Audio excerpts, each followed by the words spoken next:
This document is the Remote Work and Information Security Policy.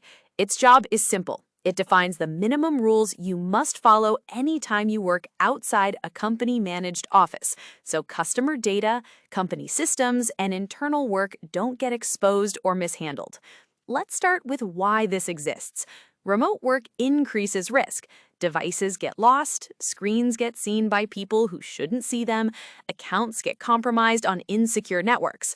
This policy exists to reduce those risks while still allowing flexible work. It protects customer data, company intellectual property like source code and plans, and the systems that run the business. Next is scope, and this matters more than people think. This policy applies anytime you access company systems from anywhere that is not a company office. That includes home, hotels, airports, cafes, or a friend's house. It applies whether you work remotely full-time or just check email from home once. It applies whether you use a company device or a personal one.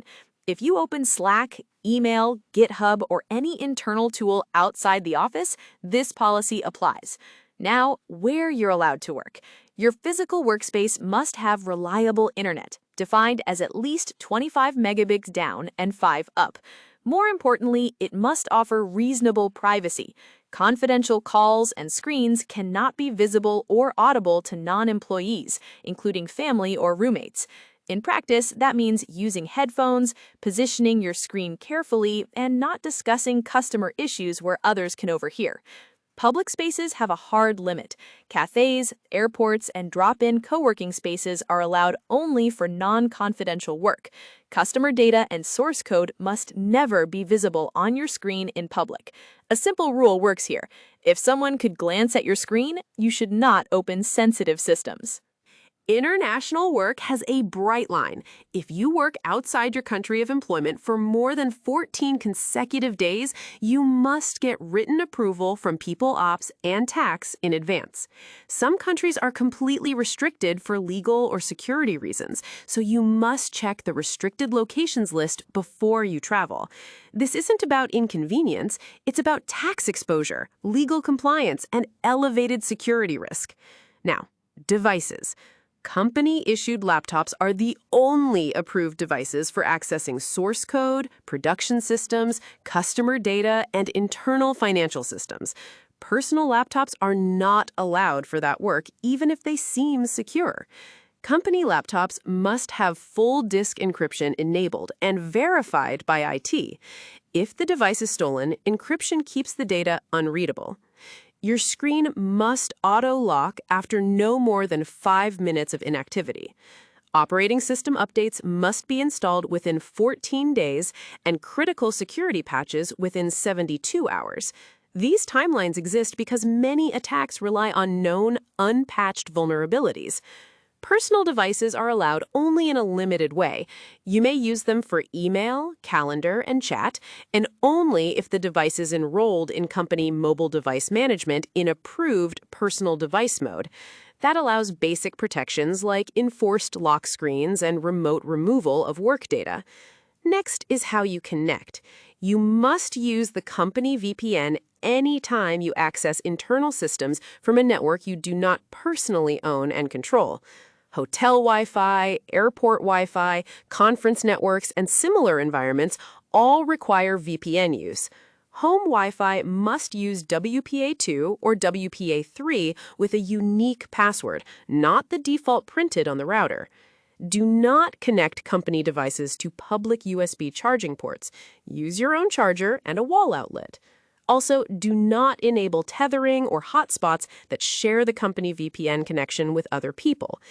If you suspect a device, account, or credential has been lost, stolen, or compromised, you must email security@company.com within 1 hour.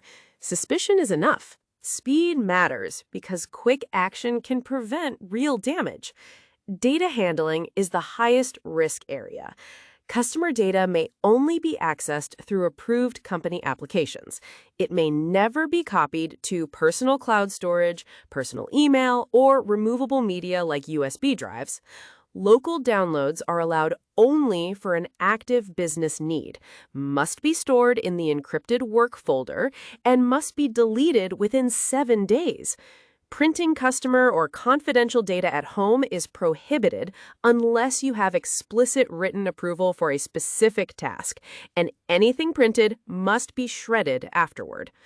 Authentication rules are strict. Multi-factor authentication is required everywhere it's supported. Roles with production access must use hardware security keys. All company passwords must live in the approved password manager. Browser-saved passwords are not allowed. Credentials are never shared, even temporarily. Acceptable use comes next. Company devices and networks cannot be used for unlawful activity, harassment, or unauthorized commercial work. You may not install unapproved software on company devices. Requests go through the IT catalog. Generative AI tools may only be used according to the separate AI policy, and customer or proprietary data must never be entered into unapproved AI tools. Treat unapproved AI like the public internet. Incident reporting is mandatory.